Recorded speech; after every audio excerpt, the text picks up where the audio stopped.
motivated by the two examples we have seen in the previous module, that summation 1 by n squared converges and summation 1 by n diverges, let us formulate and prove this theorem, which is the famous Cauchy condensation test. Cauchy condensation test. The test is as follows. Suppose Bn is a decreasing sequence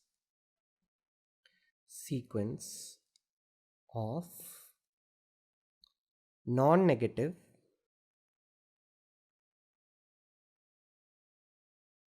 real numbers.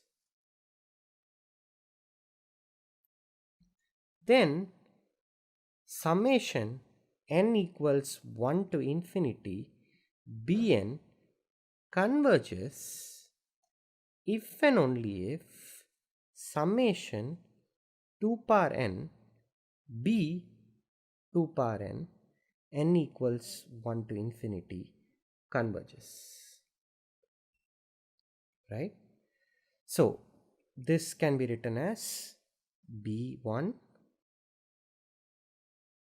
or just a moment, this is actually n equals 0 to infinity. The reason is that 2 power 0 is 1. So this is b1 plus 2 b2 plus 4 b4 plus dot dot dot. So the convergence of a series of non-negative terms that are decreasing is determined by the convergence of this new series, which actually has terms that are sparsely coming from Bn, but to account for the sparsity you are multiplying by a exponential. Okay, let's prove this. Proof. Suppose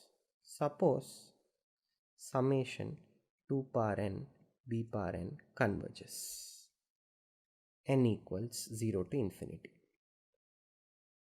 Okay, now what I do is, we already know that the sequence of partial sums of Bn are increasing, right? Simply because the sequence Bn is non-negative. Because of that, the sequence of partial terms will be increasing. So what I am going to do now is I am going to determine what Sm is using the fact that this series converges, summation 2 power n b power n. How do I do that? Well, fix m greater than 2 power, not greater than, less than or equal to 2 power k plus 1 minus 1. Okay, fix m like this. Then the sequence of partial sums Sm is certainly going to be less than or equal to S 2 power k plus 1 minus 1. The minus 1 is still there in the subscript. Okay, this is simply because, as I just remarked, the sequence of terms Bn is non-negative. Therefore, this series of sequence of partial terms will be increasing. Fine. So how does this help? Well, we pull the same trick, which is very similar to what we have already seen in showing that summation 1 by n squared is convergent. This is nothing but b1 plus b2 plus b3, which we group together, plus b4 plus b5 plus b6 plus b7, which we group together, so on, and finally you start at b2 power k, go all the way up till b2 power k plus 1 minus 1. Okay, now because this sequence is a decreasing sequence, Bn is a decreasing sequence, we have this is less than or equal to b1 plus 2b2 plus 4b4 plus dot dot dot 2 power k b 2 power k. Right? Simply because this is a decreasing sequence. So, what have we got? We have got that this is nothing but tk, where tk is the sequence of partial sums of summation 2 power n b 2 power n equals 0 to infinity. Right? So what we have actually established is that the sequence Sm is actually bounded above.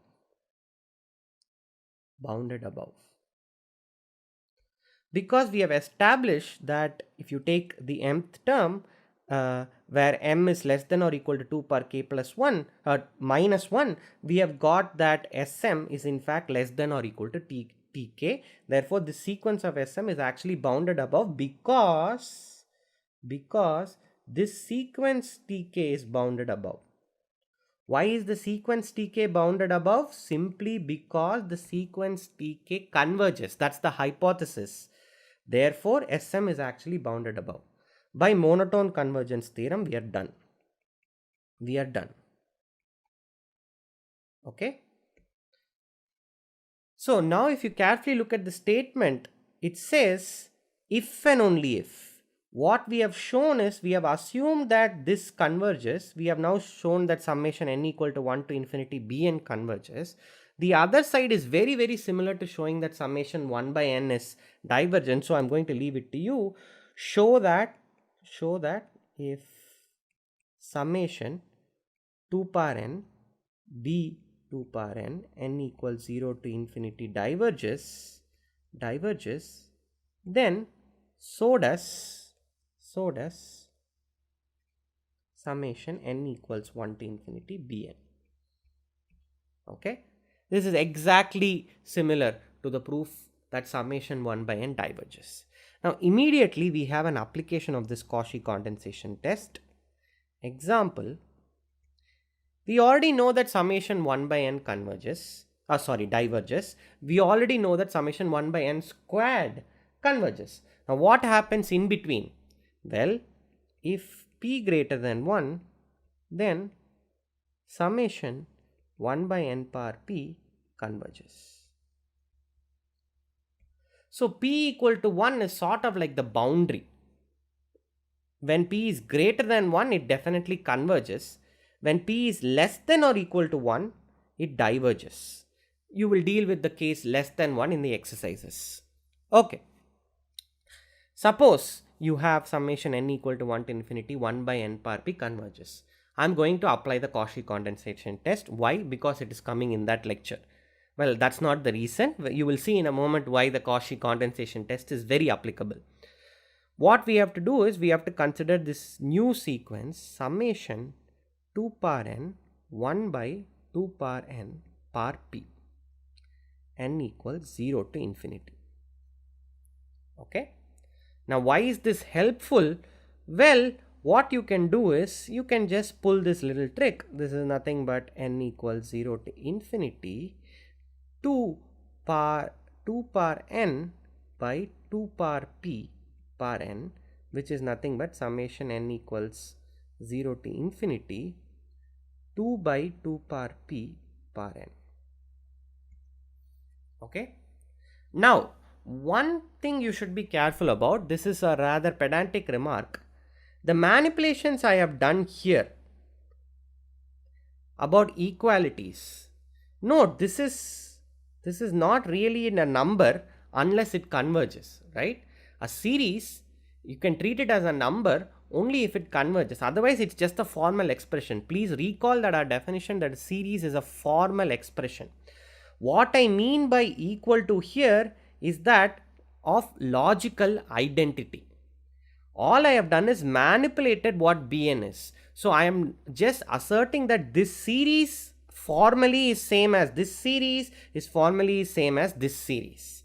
I am not asserting anything about convergence and such things. Okay. Now it will turn out that because these three series are logically identical, I have just manipulated the form of the expression Bn.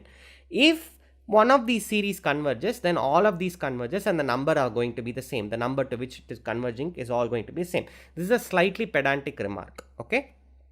Now, coming back, we have 2 by 2 power p power n. Why is this helpful? Well, 2 power p is strictly greater than 2 because p is greater than 1. Because p is greater than 1. So, because of that, this just becomes a geometric series. A geometric series. Okay, it becomes a geometric series with first term 1 because n is 0, first term 1, and common ratio r equals 2 by 2 power p. Okay, now we have already seen that if r is less than 1, this series converges. Okay, hence we are done. So we have established that this series summation 1 by n power p converges if p is greater than 1. Okay, this is an application of the Cauchy condensation test. Now coming to the second topic of this module, that's Cauchy's convergence criterion. This is a very easy thing, simply because we have already applied this several times when studying sequences. So suppose Bn is a sequence. So let me just use consistent notation. I have chosen to avoid putting the parenthesis whenever possible. So suppose Bn is a sequence, and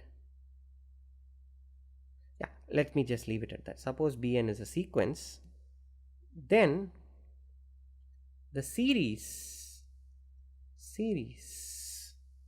summation Bn n equals 1 to infinity converges if and only if for each epsilon greater than 0 we can find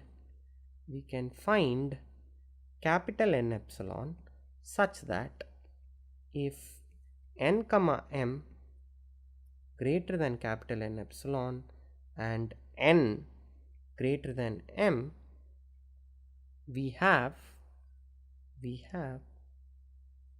modulus of some n, or I should not use n, I will use j simply because there will be repetition, j running from m to n of Bn.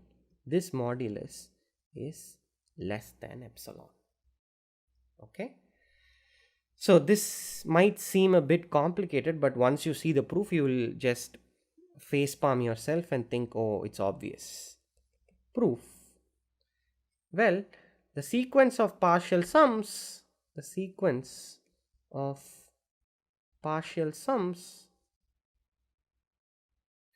just one moment, let me just, for increased applicability of this result, put n greater than or equal to m.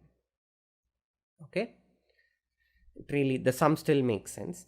The sequence of partial sums, say sk converge, and therefore sequence, okay, I shouldn't write this, converge if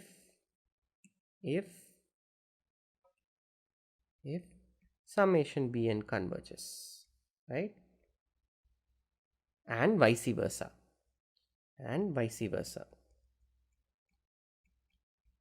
So the sequence of partial sums converge if summation Bn converges and vice versa. That's just the usual Cauchy criterion for convergence of sequences. Okay, sorry, That's just the definition. Sorry about that. Therefore, summation Bn converges if and only if Sk is Cauchy. This is where Cauchy convergence criterion comes into the picture, not the previous sentence. Sorry about that goof up. So, summation Bn converges if and only if Sk is Cauchy. But Sk is Cauchy gives me n epsilon such that if n comma m greater than n epsilon and n greater than or equal to m, then mod Sn minus Sm is less than epsilon, right? That's what Cauchy's convergence criteria is.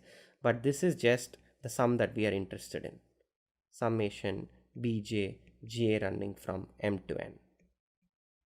This is exactly that sum. Okay.